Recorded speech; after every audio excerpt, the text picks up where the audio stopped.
अपने बच्चों को या तो आलिम बना के जाओ या हाफिज बना के जाओ। मैंने देखा है दुनिया का हाल छोटी सी उम्र में कि उधर जनाजा रखा है, वो बाप जिसने लाखों करोड़ों रुपए खर्च किए औलाद की तालीम पे, क्या किया उस औलाद ने। मैं सबको नहीं कहता, इल्ला माशाअल्लाह।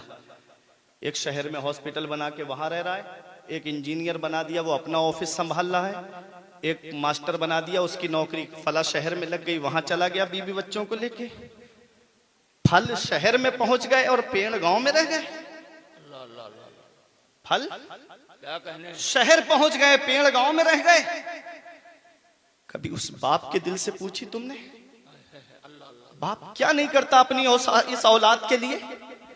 कौन सी कुर्बानी नहीं देता अपनी इस औलाद के लिए?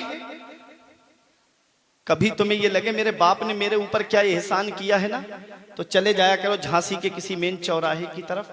वहां तुम्हें कुछ लोग ऐसे मिलेंगे कि कोई फलों का ठेला लगा के धूप में खड़ा है, कोई ऑटो रिक्शा चला रहा है, कोई बस चला रहा है, कोई ट्रक चला रहा है। रात के 2 बजे के बाद 3 बजे के बाद ये उलमा बताएं कैसी नींद आती है, आंख खोलना दुश्वार हो जाता है, और वो रोड पे बस लेके खड़ा है, ट्रक लेके खड़ा है। ये एक बाप ही तो है।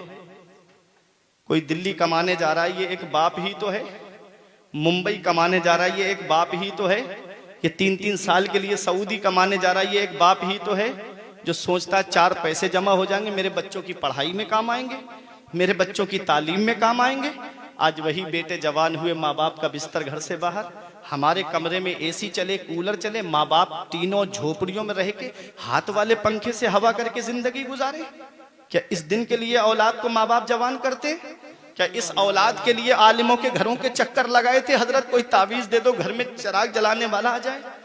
इस औलाद के लिए पीरों के घरों पे गए थे कि दुआ कर दो पीर साहब मेरे घर में कोई चिराग जलाने वाला आ जाए? आज वही औलाद जवान हुई, माँ बाप का बिस्तर घर से बाहर। इस वक्त के बारे में तो सोचा भी न था। बेटों से ज़ईफी में हुई खत्म रसाई, घर बार तो बांट लिए शौक से फुरकान, हिस्से में किसी के मगर मां नहीं आई।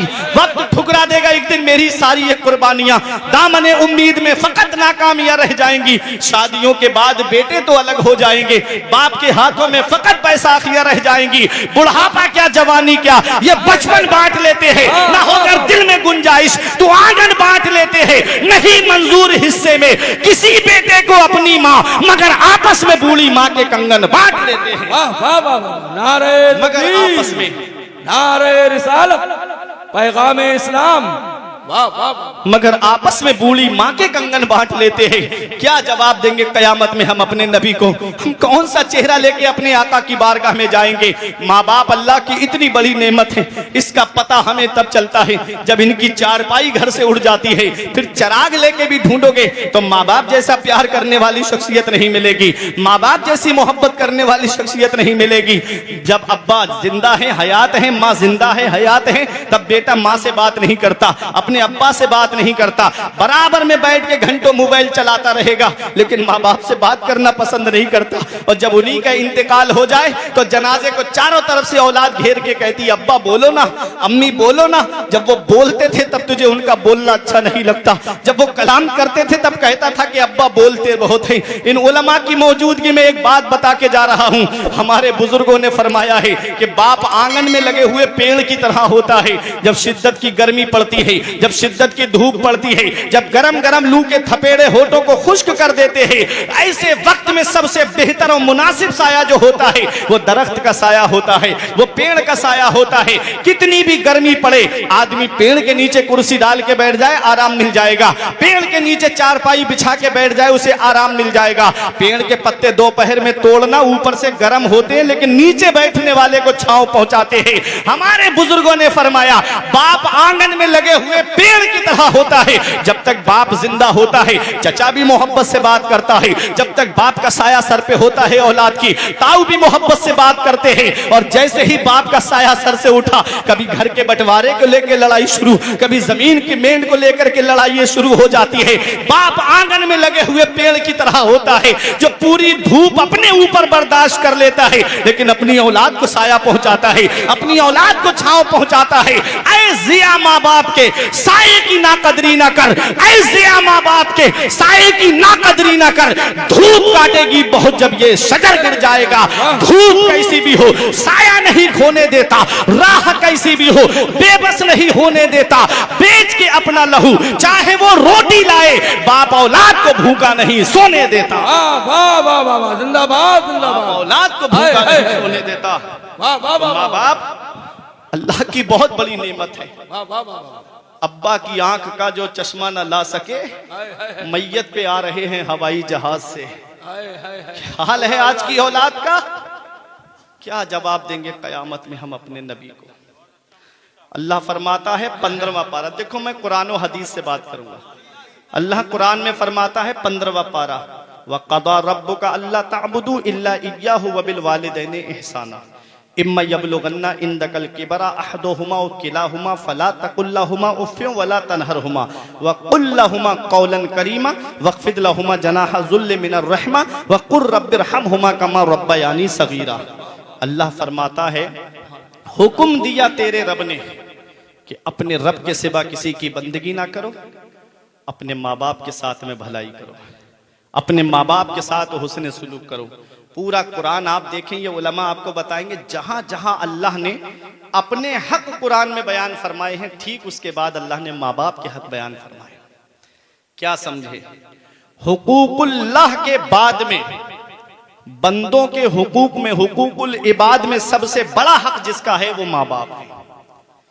अल्लाह फरमाता है इम्मा यबलुगन्ना इंदकल किबरा अहदुहुमा व किलाहुमा फला तकुल लहुमा उफ़्फ़िन वला तनहरहुमा व कुल लहुमा क़ौलन करीमा। जब वो दोनों बुढ़ापे को पहुंच जाएं, जब माँ बाप बूढ़े हो जाएं, बुढ़ापे को पहुंच जाएं, या उनमें का कोई एक बुढ़ापे को पहुंच जाए, फला तकुल लहुमा उफ़, तो उन्हें उफ़ भी नहीं कहना है।